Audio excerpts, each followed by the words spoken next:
미국 독립전쟁의 진실, 단순한 독립이 아닌 사회혁명 이야기. 여러분, 미국 독립혁명하면 뭐가 떠오르시나요? 조지 워싱턴, 독립선언서, 자유의 여신상? 아마 대부분 13개 식민지가 영국으로부터 독립한 정치적 사건 정도로 기억하고 계실 겁니다. 그런데 말이죠. 실제 그 과정은 훨씬 더 복잡하고 흥미진진합니다. 오늘 우리가 살펴볼 미국 독립혁명은 단순히 식민지가 본국으로부터 독립한 사건이 아니에요. 이건 계급 간의 갈등, 대중들의 저항, 그리고 사회 전체의 변혁이 뒤섞인 복잡한 과정이었습니다. 자, 그럼 1760년대로 시간여행을 떠나볼까요? 1760년대 초, 북아메리카 식민지에 사는 사람들에게 물어봤다고 상상해보세요. 당신은 누구십니까? 그들은 주저없이 대답했을 겁니다. 저는 영국인입니다. 놀랍죠? 불과 10년 후에 독립을 외치게 될 사람들이 말입니다. 당시 미국 독립운동의 상징적 인물인 벤저민 프랭클린조차 1760년대에 이렇게 썼어요. 성군을 모시고 있는 우리는 행복하다. 그의 신문과 연감을 읽던 수천 명의 아메리카인들도 1774년 직전까지 이 말에 동의했습니다. 심지어 독립선언서를 작성하게 될 토머스 제퍼슨도 1776년 초까지 아메리카인들은 영국 왕정과 분리되는 것을 원하지도 않고 관심도 없다고 단언했었죠. 그런데 불과 몇 달 후 바로 그 제퍼슨이 모든 인간은 평등하게 창조됐다는 혁명적인 문구가 담긴 독립선언서를 작성합니다. 도대체 무슨 일이 있었던 걸까요? 사실 식민지 주민들이 영국에 충성한 데는 다 이유가 있었습니다. 식민지들은 영국의 대서양 경제권에서 성장하고 번성했거든요. 당시 식민지 인구는 약 300만 명 정도였는데 이는 영국 인구의 3분의 1에 달하는 규모였어요. 식민지 상인들과 지주들은 꽤 많은 부를 누렸고 일반 농민과 장인들도 대서양 건너편 고향의 선조들보다 더 나은 삶을 살았다고 느꼈습니다. 그러니까 말이죠. 어느 누구도 이 좋은 판을 뒤엎을 이유가 없었던 거예요. 경제는 성장하고 있었고 삶은 비교적 안정적이었으니까요. 하지만 속을 들여다보면 식민지 사회는 상당히 복잡했습니다. 뉴잉글랜드에는 독립적인 농민들과 해안 도시의 상인, 장인들이 있었어요. 뉴욕에는 소작농들을 거의 봉건적 방식으로 다루는 대지주들이 있었고요. 펜실베이니아는 총독을 임명한 펜 가문과 소수의 부유한 퀘이커교 가문들이 지배했습니다. 그리고 남부 버지니아, 사우스캐롤라이나, 노스캐롤라이나에는 노예를 소유한 대농장주들이 있었죠. 가난한 백인들에게는 어떠한 발언권도 주지 않으면서 말이에요. 실제로 식민지에서는 격렬한 사회적 충돌들도 있었습니다. 1766년 뉴욕의 허드슨강 유역에서는 소작농들이 지주들에게 맞서 봉기했고 펜실베이니아에서는 필라델피아 엘리트와 서부 정착민들이 충돌했어요. 남부에서는 소농들로 구성된 자경단이 대농장주들과 대립했죠. 이처럼 상충하는 이해관계 때문에 1750년대 초에 식민지들을 통일하려던 시도는 실패하고 말았습니다. 겉으로는 평화로워 보였지만 내부에는 이미 균열이 존재했던 거죠. 자, 이제 본격적으로 이야기가 시작됩니다. 1756년부터 1763년까지 영국과 프랑스 사이에 7년 전쟁이 벌어졌어요. 이 전쟁은 특히 북아메리카 식민지 지배권을 둘러싼 싸움이었습니다. 영국은 승리했죠. 서인도 제도에서 프랑스를 물리치고 벵골을 장악하고 캐나다를 점령해서 세계 제국의 기초를 놓았습니다. 그런데 문제가 있었어요. 전쟁 비용이 엄청났던 거죠. 영국 장관들은 생각했습니다. 아메리카 식민지 주민들도 이 전쟁에서 이득을 봤잖아. 프랑스가 미시시피 강 유역을 장악하고 서쪽 확장을 막으려던 계획이 좌절됐으니까. 그러니 전쟁 비용의 일부를 그들이 부담하는 게 합리적이지 않을까? 그래서 영국은 식민지에 일련의 세금을 부과하기 시작합니다. 1764년 당밀세, 1765년 인지세, 영국군 주둔 비용을 식민지 주민들이 부담하게 한 수경법, 1767년 수입세. 이 세금들은 식민지 주민들 사이에서 엄청난 분노를 불러일으켰습니다. 왜 그랬을까요? 몇 가지 이유가 있었어요. 첫째, 불황기였기 때문에 사람들은 현금이 부족했습니다. 둘째, 이 세금들이 특정 산업에 직접적인 타격을 입혔어요. 셋째, 프랑스는 이미 더 이상 군사적 위협이 아니었는데 왜 우리가 돈을 내야 하나는 의문이 들었죠. 하지만 가장 중요한 이유는 따로 있었습니다. 식민지 주민들은 자신들이 아무런 발언도 할 수 없는 정책들을 위해 세금을 내야 했던 거예요. 그들은 이렇게 주장했습니다. 영국에서는 재정에 관한 정부의 제안을 하원이 거부할 수 있잖아요. 그렇다면 아메리카에서도 식민지 의회가 똑같은 권한을 행사할 수 있어야 하는 거 아닌가요? 그렇지 않다면 우리의 근본적인 자유가 짓밟히고 있는 겁니다. 흥미로운 건 이 항의가 아직 혁명적인 언어로 표현되지 않았다는 점이에요. 사람들은 여전히 자신들이 영국인으로서 자유를 방어하고 있다고 생각했습니다.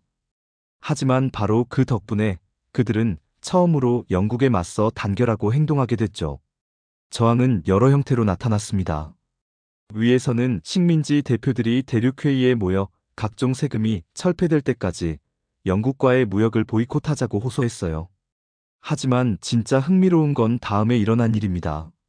1765년과 1766년에 자칭 자유의 아들들이라는 단체가 모든 식민지에서 생겨났거든요.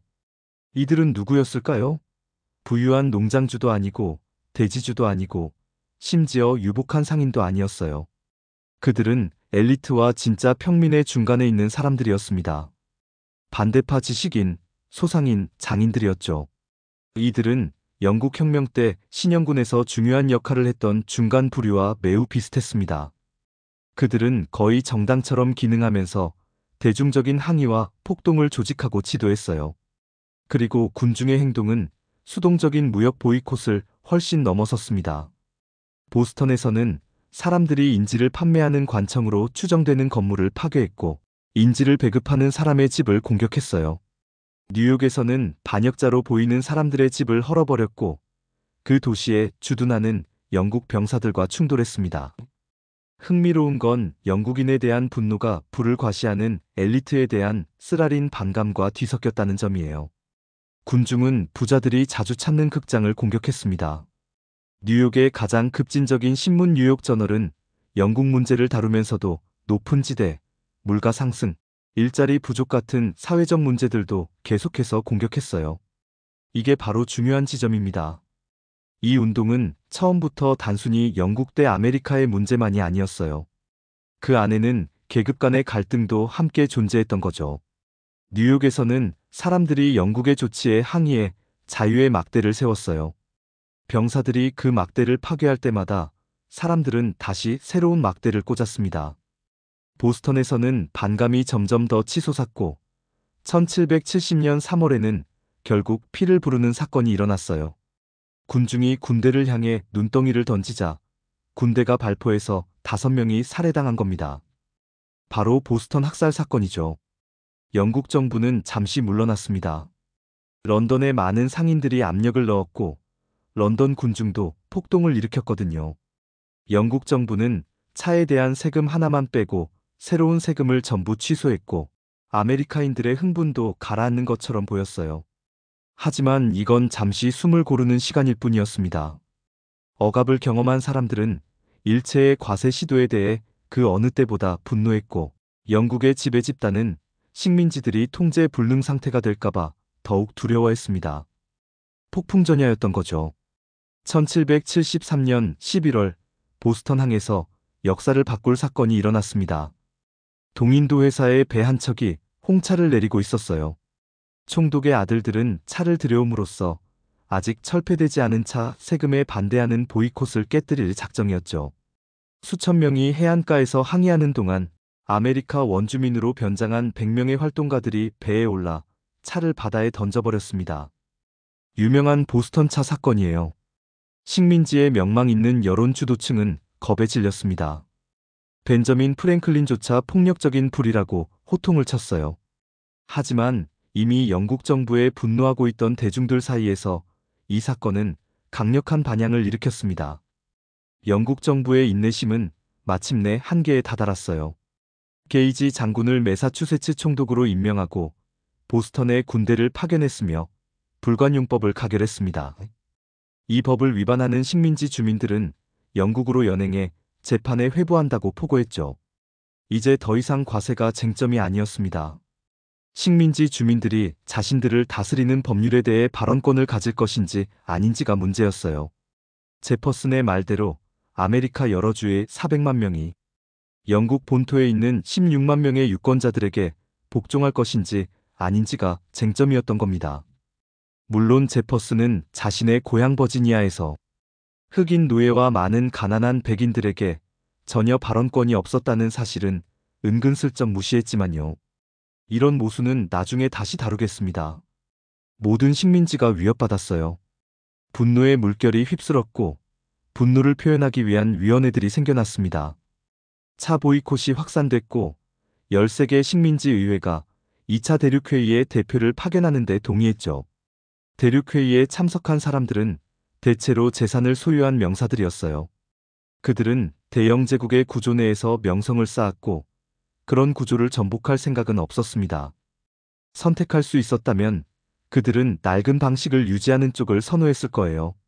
하지만 그건 불가능한 선택이었습니다. 대륙회의는 새로운 무역 보이콧을 선언했어요. 그런데 영국 정부의 조치들이 워낙 가혹했기 때문에 이 보이콧 실행을 단지 상인들에게만 맡겨둘 수는 없었습니다. 대중적인 저항을 조직해야 했죠. 그래서 모든 시군읍에서 사람들은 영국 제품의 구입과 소비 반대를 선동하는 위원들을 선출해야 했어요. 이게 왜 중요할까요? 이 조치는 사실상 혁명적인 것이었기 때문입니다. 낡은 제도들을 새로운 것들로 대체하는 거였거든요. 우스터에서는 무장한 농부들이 법원의 기능을 정지시켜야 했어요. 뉴욕에서는 군중과 혁명위원회의 인민이 에너지를 발휘했습니다. 매주 총회를 열어 공식위원회 설립을 요구하고 왕당파를 메카닉, 상인, 하급 전문가로 대체해야 한다고 주장한 사람들은 바로 메카닉 즉 장인들이었어요.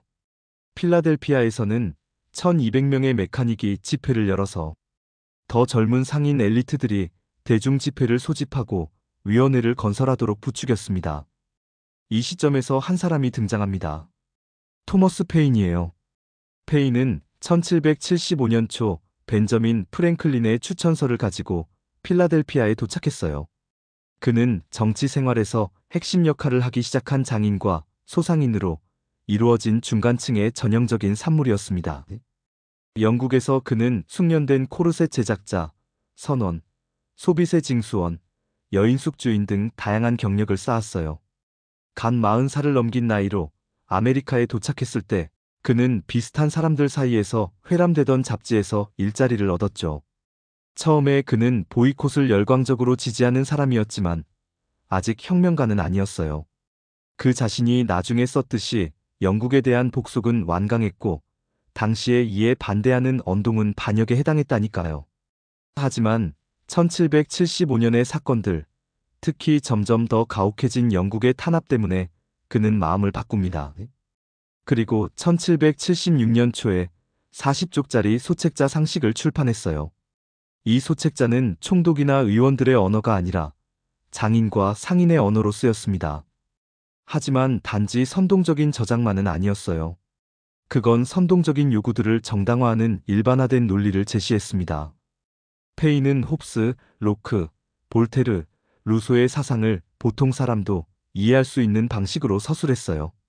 그는 거리와 상점의 언어로 정직한 사람 한 명이 여태껏 살아남은 왕가의 그 어떤 불안당들보다 훨씬 더 사회의 가치가 있다고 주장했습니다.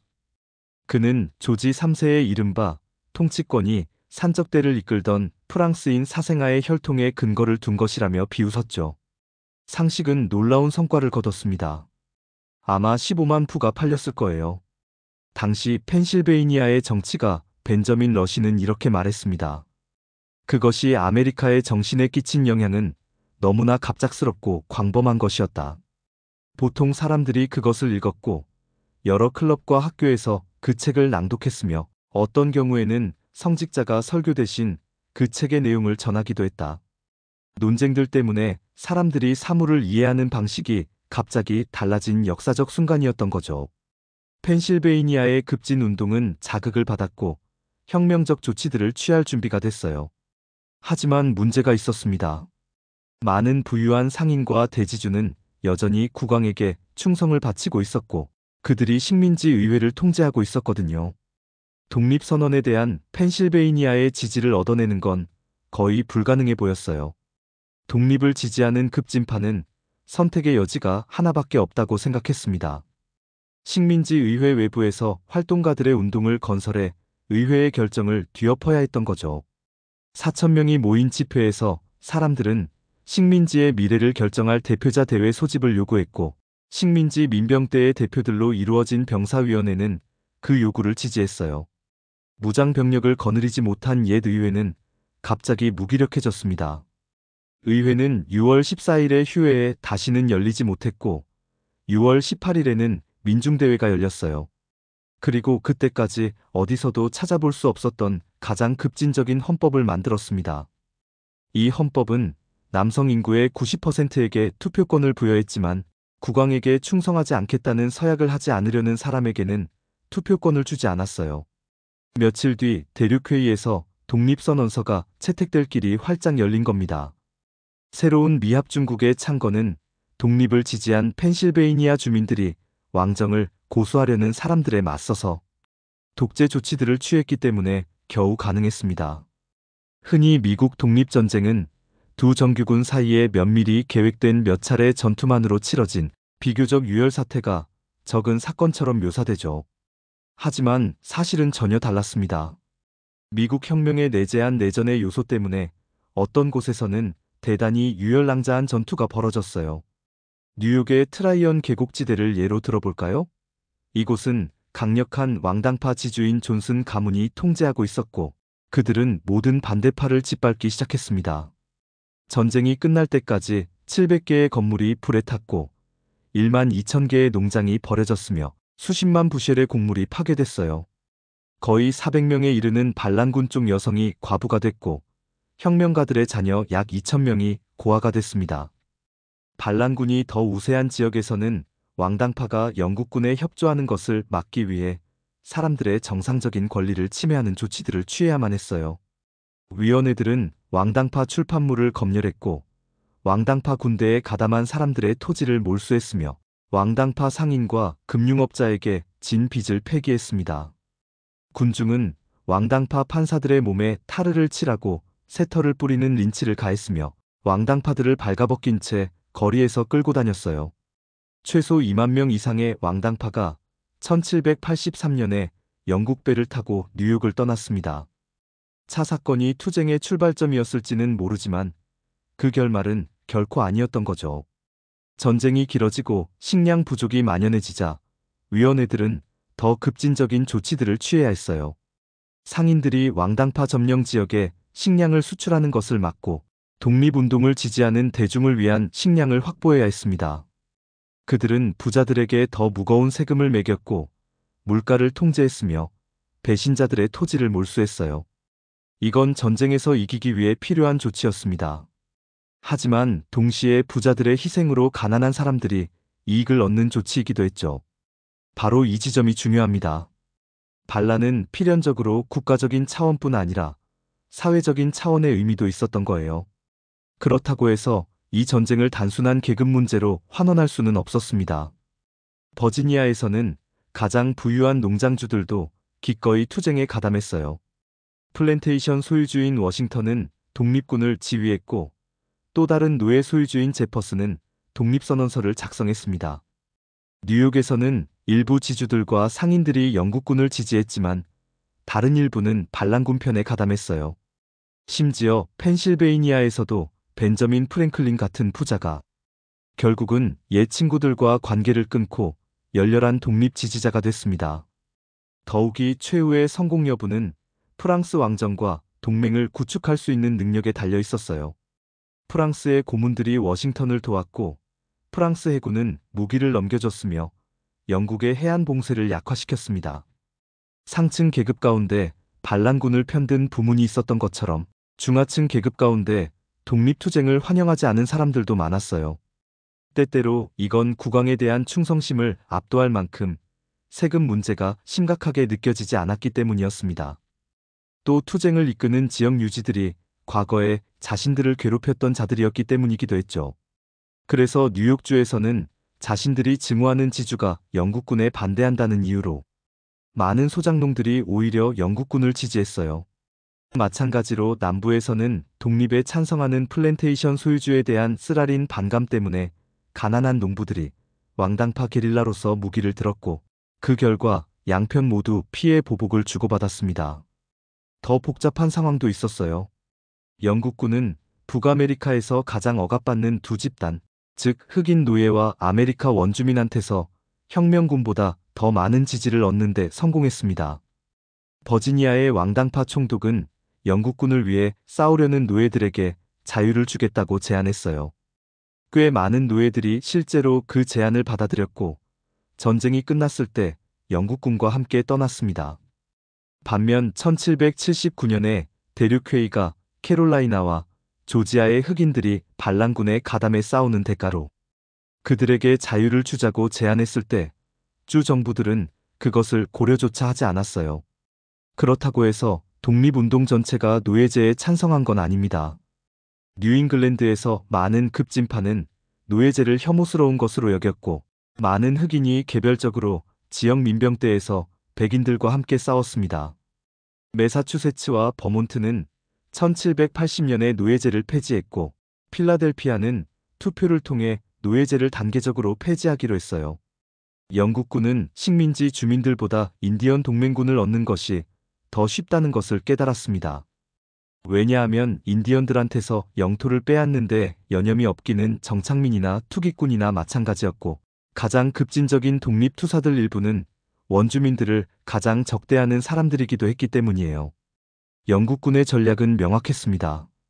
뉴욕을 탈취해 식민지들을 분리시키고 연안 무역을 봉쇄해 물자를 부족하게 만든 다음 강력한 군대로 전략 요충지들과 도시들을 점령하는 거였어요. 그들은 용병 부대가 경험 없는 민병대를 손쉽게 격퇴할 것이고, 반란군의 사기가 꺾이면 반란 초기의 열기도 식을 것이라 생각했습니다. 그 전략은 완전히 잘못된 것은 아니었어요. 고초가 심해지면서 반란군의 열기도 일부 사그라들었습니다. 반란군은 전쟁 내내 더 잘 무장하고 더 규율 잡힌 왕당파 군대에 직면해 퇴각하는 일이 잦았어요. 그런데도 영국군의 전략이 실패한 이유는 간단했습니다. 위원회와 선동활동이 대중을 반란의 대의에 굳게 결합시켰기 때문이었어요. 대중저항이 계속되는 한 반란군은 왕당파 군대를 만나면 일단 퇴각한 다음 적절한 순간에 기습 공격을 해서 그들을 지치게 만들 수 있었습니다. 결국 승리를 가져온 것은 대중의 지속적인 저항과 참여였던 거죠. 미국 혁명은 식민지들이 단순히 정치적으로 영국과 분리된 것 이상이었습니다.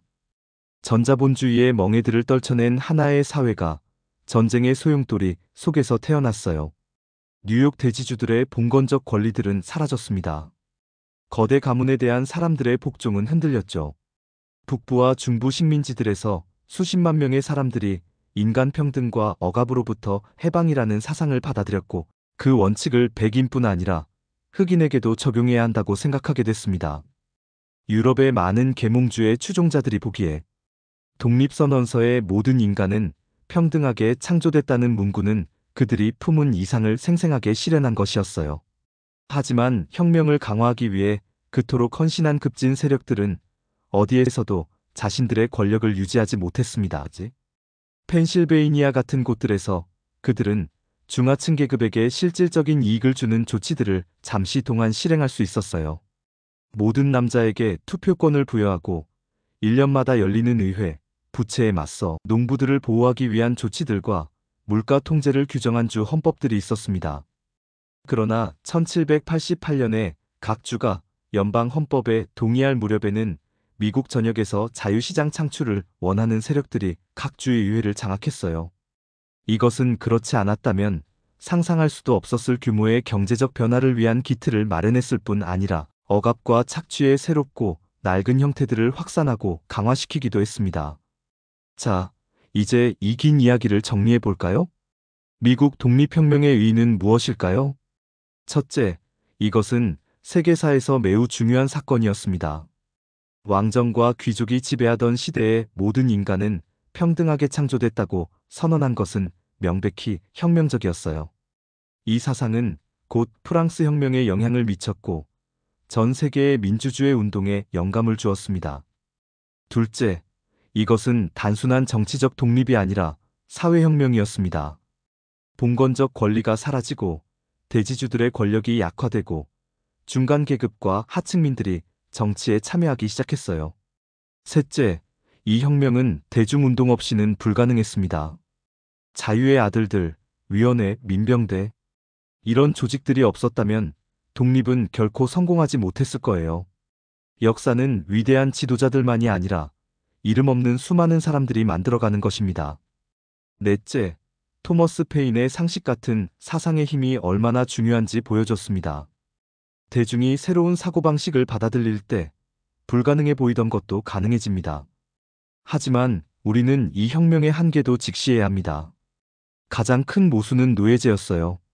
모든 인간은 평등하게 창조됐다고 선언한 독립선언서를 작성한 토머스 제퍼슨 자신이 노예 소유주였습니다. 독립군을 이끈 조지 워싱턴도 마찬가지였죠. 북부에서는 노예제가 폐지되거나 단계적으로 폐지되기 시작했지만 남부에서는 노예제가 계속 유지됐어요. 아니, 유지만 된 게 아니라 이후 더욱 강화되었습니다. 이 모순은 결국 80년 후 남북전쟁이라는 또 다른 유혈 사태로 이어지게 됩니다. 원주민들에 대한 억압도 계속됐습니다. 독립 이후 서부 개척이 본격화되면서 원주민들의 영토는 더욱 빠르게 빼앗겼어요. 여성들은 혁명에 참여했지만 정치적 권리를 얻지 못했습니다. 투표권은 남성들에게만 주어졌죠. 그리고 혁명을 주도했던 급진 세력들은 결국 권력을 유지하지 못했어요. 자유시장을 원하는 세력들, 부유한 상인과 지주들이 다시 주도권을 장악했습니다. 물가 통제나 부채 탕감 같은 급진적 조치들은 사라졌죠. 그럼에도 불구하고 우리가 오늘 이 이야기에서 가장 주목해야 할 점은 이겁니다. 미국 독립혁명은 단순히 13개 식민지가 영국으로부터 독립한 정치적 사건이 아니었어요. 그 안에는 복잡한 계급 갈등이 존재했고 대중운동이 핵심적인 역할을 했습니다. 상인, 지주, 농장주들만으로는 독립을 성취할 수 없었어요. 장인, 소상인, 농부, 심지어 일부 노예들까지. 이 사람들이 거리로 나서고 위원회를 만들고 무기를 들었기 때문에 혁명이 가능했던 겁니다. 그리고 이 과정에서 사회 자체가 변화했어요. 봉건적 권리가 사라지고 평등 사상이 확산되고 수십만 명의 평범한 사람들이 정치적으로 각성했습니다. 물론 혁명의 성과는 완전하지 않았어요. 노예제는 계속됐고 급진파들은 권력을 잃었습니다. 하지만 한번 깨어난 사상과 의식은 사라지지 않았어요. 모든 인간은 평등하다는 말은 계속 울려 퍼졌고 이후 노예 폐지 운동, 여성 참정권 운동, 시민권 운동으로 이어졌습니다. 1781년 영국군이 요크타운을 떠날 때 군악대는 뒤집힌 세계라는 곡을 연주했다고 합니다. 정말로 세계는 뒤집혔어요. 적어도 조금은요. 왕에게 충성을 맹세하던 사람들이 평등을 외쳤고 질서에 순종하던 사람들이 혁명을 일으켰습니다. 이름 없는 장인과 농부들이 역사의 주인공이 됐어요. 물론 혁명은 불완전했습니다. 많은 모순과 한계를 안고 있었죠. 하지만 그럼에도 불구하고, 아니 바로 그 불완전함 때문에 미국 독립혁명은 우리에게 중요한 교훈을 줍니다. 역사는 한 번에 완성되지 않습니다. 혁명도 마찬가지예요. 한 세대가 이룬 것을 다음 세대가 이어받아 더 나아가야 합니다. 모든 인간은 평등하다는 선언이 진정으로 실현되려면 끊임없는 투쟁이 필요했고 지금도 필요합니다. 그리고 변화는 위에서만 오지 않습니다. 아래로부터 평범한 사람들의 조직과 행동에서 옵니다. 1770년대 보스턴과 뉴욕의 거리에서 그랬던 것처럼요. 이것이 바로 미국 독립혁명이 우리에게 들려주는 진짜 이야기입니다. 단순한 독립의 이야기가 아니라 사회혁명의 이야기, 대중의 힘에 관한 이야기, 그리고 여전히 완성되지 않은 평등을 향한 여정의 이야기입니다. 여러분도 역사의 일부라는 것 잊지 마세요. 긴 이야기 들어주셔서 감사합니다.